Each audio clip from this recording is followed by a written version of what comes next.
This might be our best apple pie ever. Are you looking for a pie recipe that is whole food, plant-based, gluten-free, oil-free, processed sugar-free? Well, you came to the right place. Greetings and welcome to or welcome back to PB with Jay. Here on the channel, we focus on all things plant-based goodness. And today, I am walking you through what is probably our family's favorite apple pie recipe that we can all eat. That's right. This is a gluten-free pie crust that's really, really delicious. And if you can't have nuts, I'll offer you a swap for the crust as well. What I love about this recipe is that it has this really nice crust base, this delicious overflowing apple filling. And instead of having like just another pie crust on top, it has this crumble on top that is really the reason why I keep on going back to this pie. And the reason why I wanted to make this apple pie today is because I noticed that there is these apples that we got from the market last week that were probably apples from last year, and they were getting a little sad. In fact, one of the apples even told me, "Dude, I would love it if you could turn me into a pie." And I was like, "You actually want me to cut you up and turn you into a pie?" For real, man. I'll be so delicious as a pie. Seriously. Right now, I'm grainy and sad. And then I double checked with all the other apples because consent matters, because you need a lot of apples to make a pie. And they said, "I wanna be a pie." So here we are, we're making an apple pie. First things first, we gotta make the crust. So this is actually a recipe from a website called My Quiet Kitchen, and I'm gonna put a link in the description down below. I'm doing the slightest modification. It's none of the ingredients, I'm just adding something to it. So the first thing we're gonna do is we're gonna take some almond flour. If you can't have almonds, she has got another recipe on her website that's basically like this, but she uses sunflower seeds instead. So I'm going to link to that in the description down below. Both of them are her recipes. You're gonna add in the rest of these starches, the salt. She calls for organic cane sugar in her recipe. I'm using coconut sugar. You could probably also use date sugar.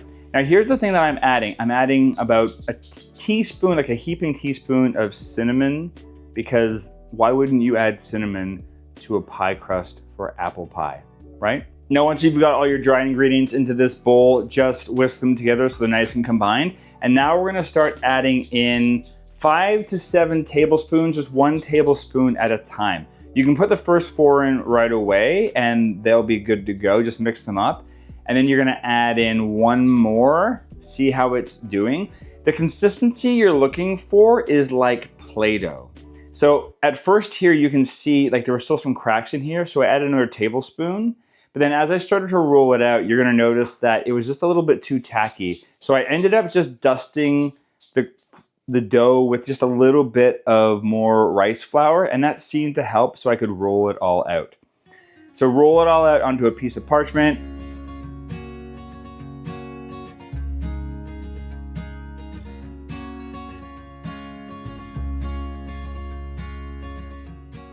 Flip it into your 9-inch pie plate. And then just kind of push it out with your fingers. And if there's any cracks, you can just push them down and mold them. That's what I like about a crust like this too, is it's really nice and moldable. Take a sharp knife and then cut around the edges to get rid of any of the excess. And then just, if you want to get fancy, you could take a fork and go around the edges with a fork. And then poke some holes in the bottom just so there's some airflow. If you got enough of that excess, you can roll that out and make a little pie topper like I'm doing with this really poorly cut out apple. Don't worry if none of this is pretty. You just gotta use the word rustic when you describe the pie, and then you're good to go. We're gonna put that into the oven at 350 degrees Fahrenheit just for 10 minutes, and then we're gonna cook it for longer when all the filling's ready.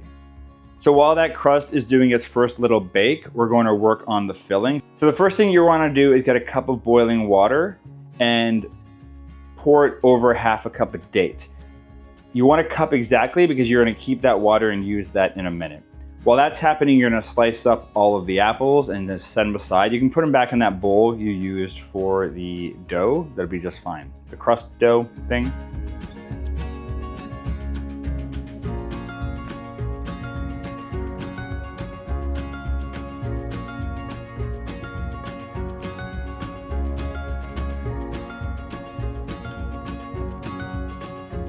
Then after a few minutes of those dates soaking, throw them into a blender with some lemon juice, cinnamon, and some lemon zest, and then just blur that up until it's nice and mixed. And then you're gonna throw the apples and that mixture onto a frying pan, and you're just gonna cook them down for about 10 minutes until the apples start to soften and it starts to thicken a little bit. And then once it's done, you're gonna take a 1/4 cup of water, 2 teaspoons of cornstarch, and you're gonna whisk that together and make a little slurry, and then pour that in. And then you can, after you mix it all together, you can turn the frying pan off.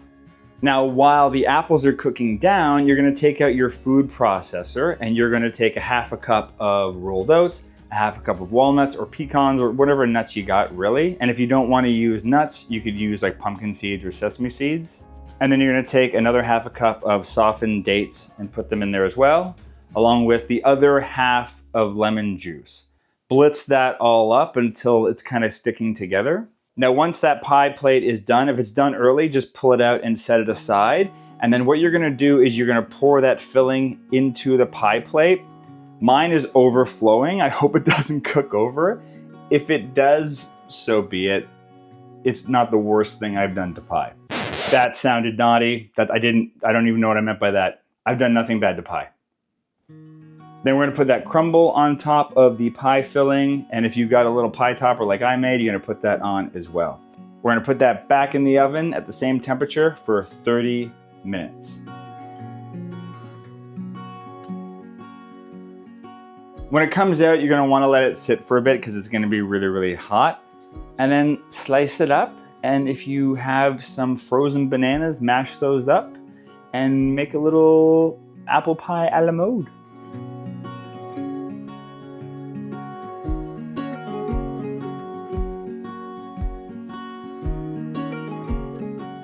This might be your best apple pie ever. Can I try the filling? Turned out well.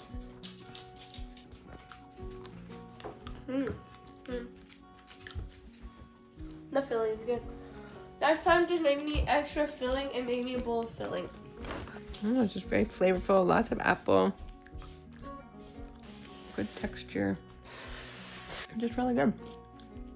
Very nice. Very nice. See, even Willie likes it. That's Willie. What do you mean even Willie likes it? This is seriously one of our family's favorite recipes, and I hope it becomes one of yours. This crust is amazing. My Quiet Kitchen, again, link is in the description down below. I hope you check that out. I'd like to give a really big shout out to those apples and thank them for letting us turn them into pie. You're welcome, Jeremy. And I hope you enjoyed this quick one recipe video. If you did, let us know in the comments down below. Hit that like button so that YouTube knows to share this video with other people. And obviously subscribe for more videos like this. And since you're still sticking around here at the outro, YouTube has got this other view video. It's a video. And it's all queued up just for you. Check it out.